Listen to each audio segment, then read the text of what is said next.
What looks different there? I would imagine where my thumb is sitting, yes. What Mom and I talked to you about are those V's on your right and left hand. So you got this one going here, and we got this one going here. So let's think about playing softball. We took a softball bat and we took our hands and went like this. Do it. How far can you hit it? Not very far. You'd be struggling to get it out of the infield because you couldn't do anything with your wrist. Right.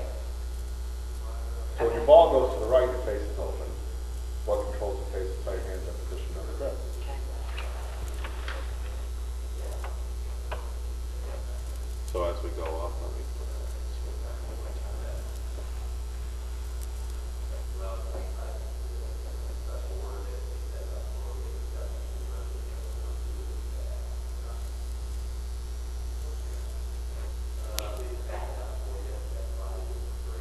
So here we can see, even though it is somewhat released, the face is still open because of where your hands are there. Okay.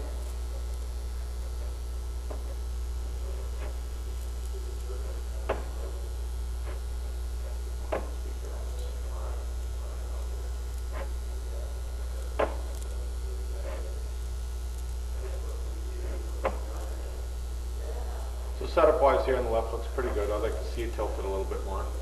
Like put down, my shoulder down a little bit. Your body to the right a little bit more. But you've been hitting it high, so you're trying to hit it lower by leaning left. So when we look at what I'd like to see, I want to see you more like that. So see how the upper body is tilted back behind the ball more? So this right shoulder gets a little bit more outside of your right leg or your right hip. So leaning more here. Leaning more there, because if we're going to square the face up and we open the door up, you're going to hit hard, low hooks, and we're going to have to be able to hit the ball a little higher.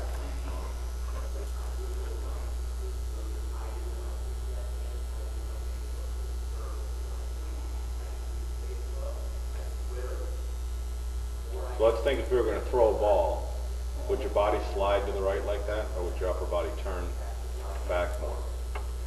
Okay. Yeah. So I'm what not turning I'm just.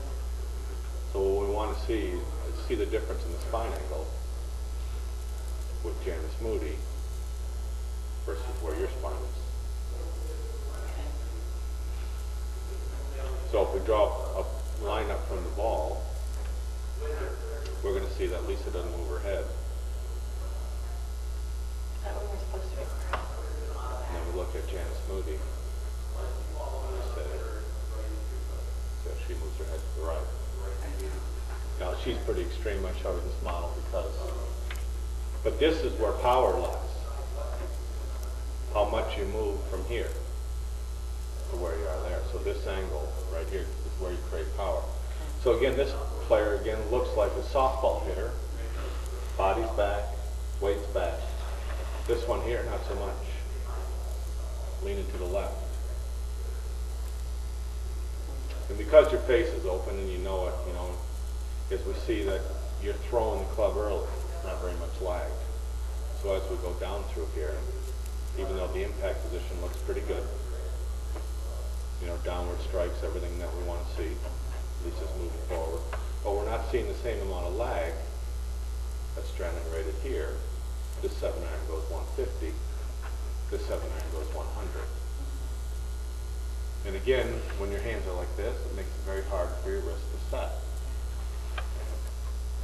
So as we go through, we're going to see them very close. Weight's down the left side, just like it should be. And then the swing being chicken wings. Probably sometimes even your left elbow hurts a little bit after you play golf. Because what we want to see is that rotation.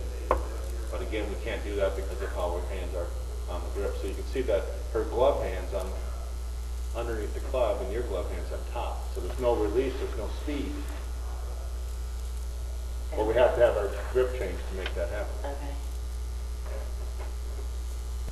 Back here, this all looks good, just like it should. Hands underneath your chin. Club's going relatively straight back. You can just see the face. Face looks pretty good. Now as we come down,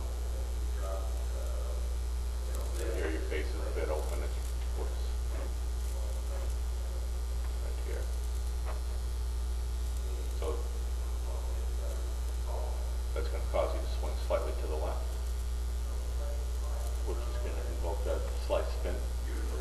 And not a very solid hit, because it's just kind of blank and blow off the ball. So to break the cycle, you have to first of all get your grip to go more like this. Okay. And then when we hit balls, instead of your ball doing this, kind of weak out there with a tiny fade, Right.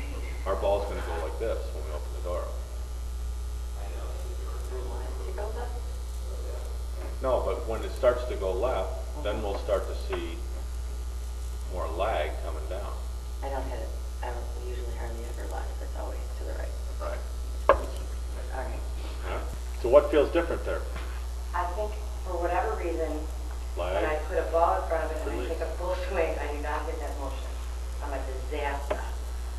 That's silly, isn't it? This is more of the move that we need to see. As we're coming down, see there's a little bit of angle there, a little bit of lag.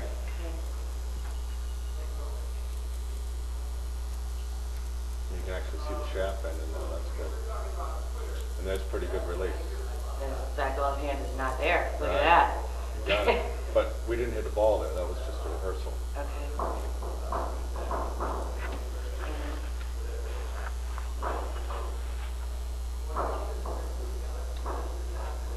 The left hand is a little more.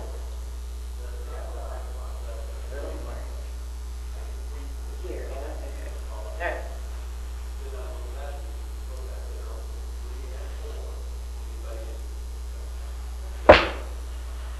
So again, there's a lot more zip on that ball, but it's a little left yet.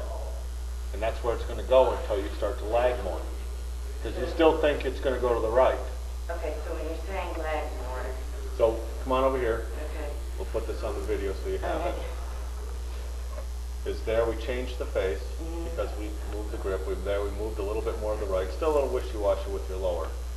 But now as we're coming down, as this straightens too early, the club off of your left arm, Okay. you're releasing it a touch early. So there's a good downward strike, so we're going to get that good feel, a good solid contact, maybe even start to take a little bit of a divot after the ball. And that glove hand's still just a touch too high on top, but better. What's going to make that go away is if we can get that thing to lag. So when Janice Moody hits it, she knows that if she was to do what you do, so the left arm's in the same position, we can see a lot different with the club head. This energy is staying stored in the shaft, so when it comes to release it, there's that snap that you felt when I was holding the club for you. This move right there. So when we get here, the face is going to be just a touch closed, which is what we want because we learned how to lag that way.